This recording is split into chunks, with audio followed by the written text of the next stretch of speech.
It's been 6 weeks since Josh was convicted on charges, but we're still learning new information about the investigation that finally put this predator behind bars. Thanks to Freedom of Information Act requests filed by UK tabloid The Daily Mail, photos of the filthy office where Josh committed his crimes were published for the first time this week, and they helped to highlight the absurdity of the 33-year-old's appeal.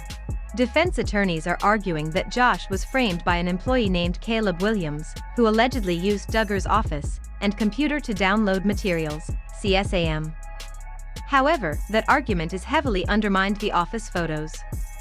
The standalone structure is simply not large enough for two people to occupy at once, and the digital combination lock on the door makes it very unlikely that anyone could come and go from the facility without Josh's knowledge and permission. No, despite the wild conspiracy theory currently being pushed by Josh's legal team, the most obvious explanation remains the likeliest one. The CSAM were downloaded by the man who owns the property, the business, and the computer, and who has a long history of predatory behavior.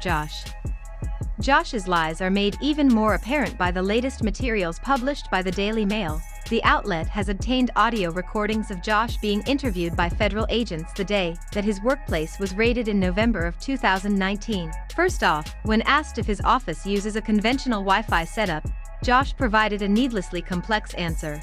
"We've had several different things. In fact, last week I changed it," he told the FBI. "I think there's 3 routers in there.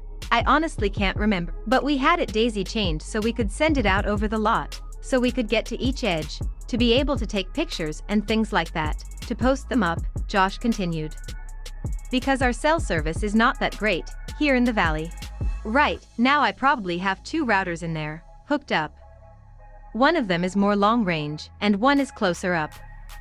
Josh didn't get super high-tech in his response, but it's obvious that he knows what he's talking about, and that he has a clear understanding of his business Wi-Fi configuration. This is significant, as his lawyers had previously argued that Josh is basically computer illiterate. Asked if his Wi-Fi is password protected, Josh gives another incriminating answer. "I believe one of them is, but I think one of them is more of a guest network. And I think that's why we have them separated right now," he said. "Last week, I changed the configuration on the router because the one was open, the main one." If you followed Josh's case closely, then you know that passwords factored into the courtroom drama in a major way. Prosecutors argued that the network and the computer used to download the CSAM were both protected by passwords that were known only to Josh. The defense claimed that even if that were true, the passwords could have been easily guessed by an employee. In attempting to pin the crime on Williams, Josh's lawyers are taking that argument even further and claiming that this particular employee knew the password and had full access to everything within Josh's office, including the private Wi-Fi connection.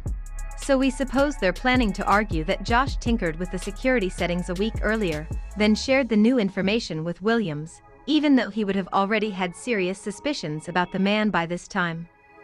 At other points in the interview, Josh feigned ignorance about his office's internet setup. "I mean, I'm familiar with, I guess you could say," Duggar replied to one question about how the computers he used on a daily basis. Asked how many of his devices contain peer-to-peer programs, such as Tor browser, which he used to download the CSAM, Josh replied probably all, as though that's customary for the office computers at a used car dealership. "I have quite a few questions about it. I'm curious, you're saying there's images being uploaded, or images being downloaded?"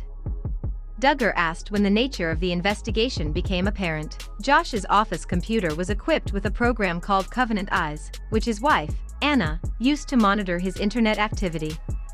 Josh set up a Linux partition that enabled him to use a separate operating system on the same computer, thus sidestepping the monitoring software. His lawyers claim he doesn't possess the level of expertise that would enable him to pull off such a maneuver, and they point to the more asinine portions of his interview as proof. But Josh has boasted about his technological capabilities in the past. And if a coworker were trying to frame him for downloading, why would the guy go to such great lengths to conceal his activity? Of course, we always knew that Josh's appeal would be rooted in BS. But for the amount that he's shelling out for his defense, we thought the BS would be a little more difficult to disprove.